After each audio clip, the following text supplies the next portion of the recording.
and welcome to Halo Heart. My name is Niti. I'm a dating and relationship building coach, and I'm here with some tips for you not to waste your time in dating if you are someone who wants a long term, sustainable, healthy relationship. Firstly, just texting does not work because you cannot build a relationship over text. You need to know what someone is like live. When someone is texting you, there can be a lot of filters that get crossed before the message reaches you, and that's not ideal. Even if it's someone who lives in a different city, in a different country that you're talking to, get on voice calls, get on video calls, and speak to them live. Texting is never ideal, and especially if you get into the trap of taking long to reply, even if you have the time to reply, because we don't want to be playing games here. They took so long, so I'm gonna take so long. It's like the conversation doesn't flow that way.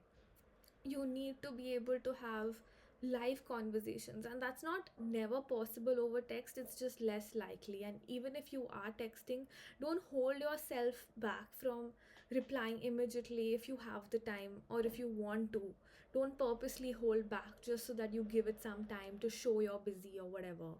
That's not particularly cool. It's cool to have real conversations and show genuine interest. My second point is not being yourself and holding yourself back, even when you're having those live conversations, even when you're on an in person date, and really playing it safe, because you don't know what you'll say, how will it land with the other person. You don't want to take the risk of saying something that they may or may not get, they may or may not resonate with, they may or may not agree with. So you're just being easy to like, staying in your comfort zone, not saying anything that actually makes you you and kind of defines your personality, shows your personality. You're not showing your personality when you're playing it too safe with the kind of conversations you're having. Like, make a joke that comes to your mind. Don't hold yourself back from having fun and saying the things that you want to say, because that's how they will get to see you as a person. And it's not fair if you're not showing them who you are. It's gonna be more difficult for them also to open up with you. You wanna, of course, not share so much and be the only one talking. You want to allow them to also show you who they are, but it's okay to take the first step in showing who you are. That is what you're both there for. You're both there to get to know each other, whether it's over a call, on a date. And no one's really benefiting from you holding yourself back and just making small talk that doesn't really matter or doesn't really mean anything, doesn't really allow you both to get to know each other. Like, talking about things that don't matter beyond a point are really not helpful.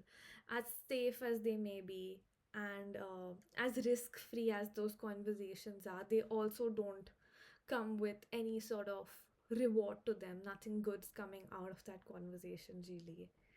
My third point is going on the same kind of dates. If you've met someone over coffee, if you've met someone over a meal, don't repeatedly do those kind of dates. Try and meet them in different situations, in different scenarios. Um, just do something different, do something fun. Like, I remember doing a cooking date, even going to someone's house to cook a meal together. If you're comfortable with it, is a good idea. Going to play some sort of game or sport or any kind of activity. Like, I'm sure there's millions of suggestions out there if you just look for them. But yeah, try and see them in different contexts, different situations. That is really useful in getting to getting to know each other holistically. You want to get to know them in as many scenarios and situations as possible, so that you don't just have one perspective of them. You allow yourself to see them from all possible angles. Lastly and finally, The big mistake that I see a lot of people making is not talking about intentions, not talking about things that really matter, just going based off assumptions. That is something you absolutely want to avoid. It is absolutely okay for you to bring up a difficult topic or raise a question that could throw the other person off a little bit. It's okay. You have to ask questions that you want to know the answers to. And it's good to know the answer to what someone's dating intentions are, for example. That is a must ask question. Honestly, even before going on a first date, I think that is a must ask question. Because if dating intentions don't align, there's really no point of seeing one another, talking to one another, trying to get to know one another. And of course, people are not always fully clear about their intentions or don't know how to word things properly. People can um, lie about their intentions, intentionally or unintentionally. But the point is to still ask, still create space for someone to say, yes, this is my intention, this is not my intention, I do want to get to know you, I'm not interested in getting to know you, etc. Because that kind of puts them in a position of making a choice, and actually you being able to follow up with them and say to them, okay, where is this going further from now? If this was the intention that we're dating and things are going well, for example, it's like a way to avoid um someone who's scared to commit, or almost like holding people accountable to their intentions. Sometimes obviously you don't want to be forcing someone into a relationship with you at any point, but difficult conversations are going to be part of a relationship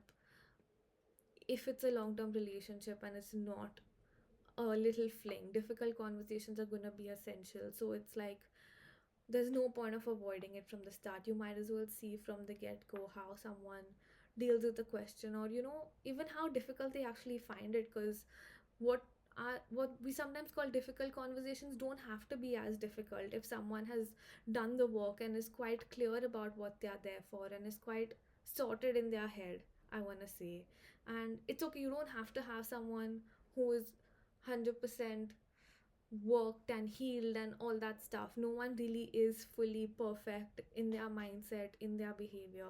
But it's about seeing where someone is at in that journey as well, because a relationship does involve emotions, and emotional intelligence is a big deal.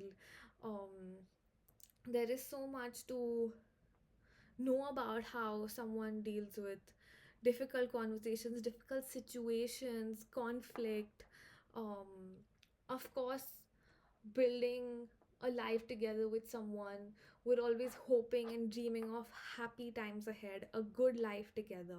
But the fact is, life does get bumpy, life does get rocky sometimes, and you want to have a life partner who you're able to go through the hard times with as well. I think that's really important, and I hope you keep these tips in mind. Give my channel a subscribe, and lots of love.